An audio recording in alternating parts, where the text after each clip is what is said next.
Salut à tous, on est le 9 août. Magnifique champ d'orge. Avec le coucher de soleil. Il est 8 heures.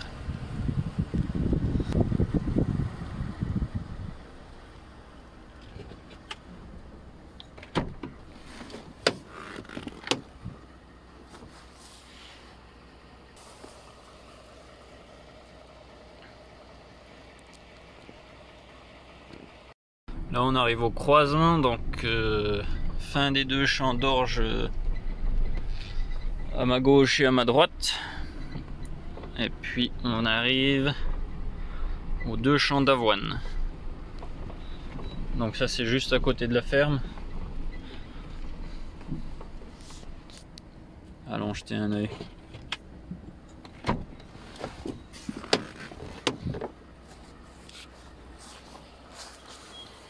Donc pour faire une petite récap, pendant cette année, on a eu un peu trop d'eau au printemps.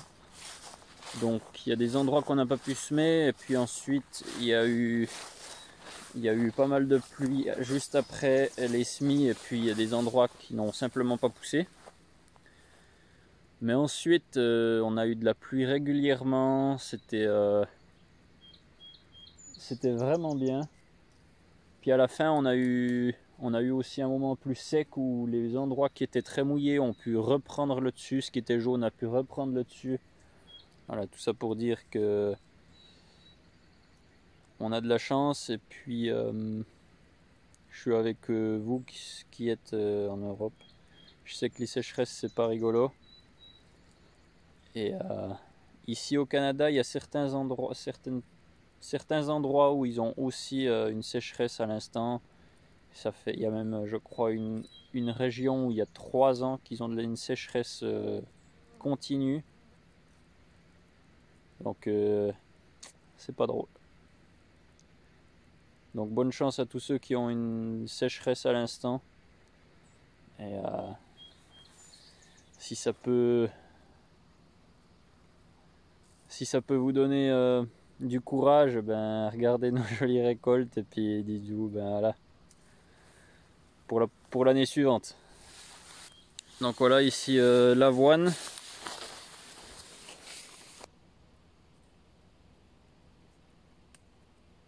Là j'entends mon pick-up, j'entends la faucheuse du patron à plus d'1 mile d'ici. Plus d'1,5 km d'ici.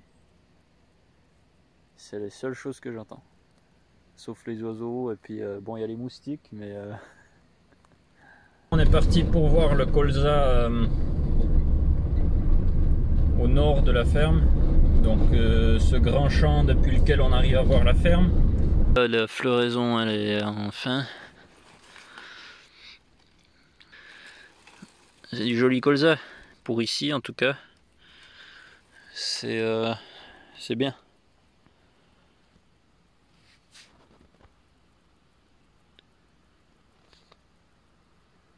Là, la vue sur la ferme avec la lune, ça c'est magnifique.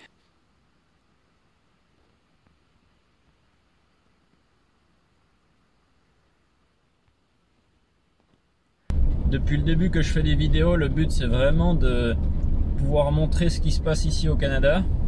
Je sais qu'il y a des gens qui savent déjà, et il y a d'autres gens à mon avis qui ne savent pas. Moi quand j'étais en Suisse, avant que je vienne ici la première fois, j'en avais aucune idée de ce qui se passait. Je connaissais Québec, mais ce qui se passait plus loin que Québec, je connaissais pas, j'avais jamais entendu parler, j'avais jamais vu. Du coup je vais vous demander de mettre en commentaire qu'est-ce que vous auriez envie de voir et de savoir sur le Canada. Sur l'agriculture ici au Canada, sur la manière de vivre. J'ai 2-3 idées de vidéos que je vais faire durant l'hiver pour vous montrer ce que c'est l'hiver ici au Canada. Et puis ben voilà, si vous avez des idées de choses que vous aimeriez savoir ici, parce que moi maintenant je suis là, donc il y a plein de trucs qui me paraissent normaux. Mais s'il y a des choses que vous aimeriez savoir et puis que vous dites mais comment est-ce que ça peut bien se passer, mettez-moi en commentaire, comme ça je peux peut-être vous montrer. C'est vraiment le but de mon travail là. Donc n'hésitez pas à me mettre un commentaire. Voilà une dernière vue pour vous. C'est la fin de la journée, il est 9 h. Moi je rentre à la maison, je vais aller me coucher. C'est le lendemain soir. Là on est au champ qu'on a semé à la volée. Donc vous allez pouvoir voir la différence. On va aller voir 2-3 autres champs de colza, puis vous pouvez comparer avec l'autre champ qu'on a vu juste avant. On l'a de toute façon semé un petit peu plus tard. Mais il a bien rattrapé. Voilà à quoi ça ressemble maintenant.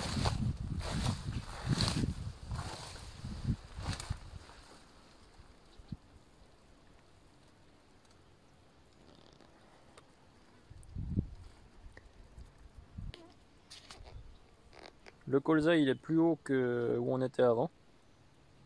Donc ça je vous rappelle, c'est le champ qu'on avait semé à la volée, puis ensuite on avait roulé pour que la semence soit légèrement sous la terre. On voit que on est juste dans le pan de la pente, donc on voit rien du champ. Malheureusement il n'y a pas d'autre endroit pour aller le voir en voiture. Faudrait que je prenne un quad, mais voilà. On est au coin d'une parcelle de foin. Je sais pas si vous voyez ces petits trucs qui clignotent là. Ça c'est un soifeur. Donc le collègue il est en train de faucher. Le fourrage, la faucheuse que moi j'utilise est plus trop adaptée à ce fourrage là, donc j'ai dû arrêter avec la mienne. Il n'y a plus que lui qui peut faucher maintenant. Aujourd'hui j'ai endainé ici, et puis tout ça, ça va être l'objet d'une vidéo qui va arriver. J'aimerais arriver au bout des foins dans cette parcelle pour faire une seule vidéo. Là je suis à Rockpile.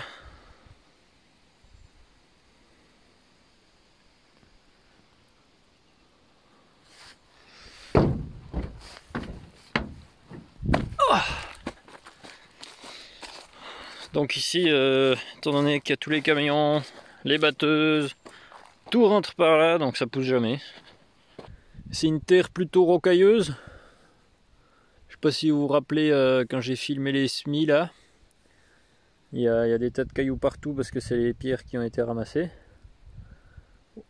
le long des années. Et puis du coup, cette année où on a de la pluie régulièrement, c'est une année nickel pour ce champ.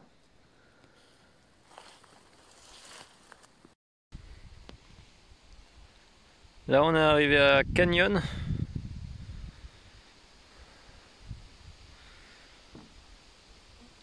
Donc là je vous rappelle, c'était de l'avoine. C'est le 3e champ qu'on a semé, je crois. Je suis surpris qu'il n'y ait pas des trous.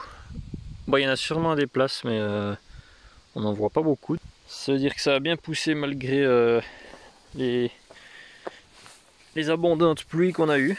Mais d'ailleurs, ça me fait penser que je crois bien qu'ici, ils ont eu moins de pluie.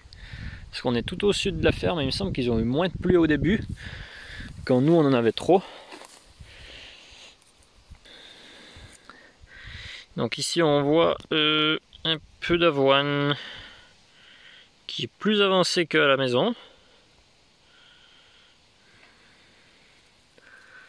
Légèrement plus avancée.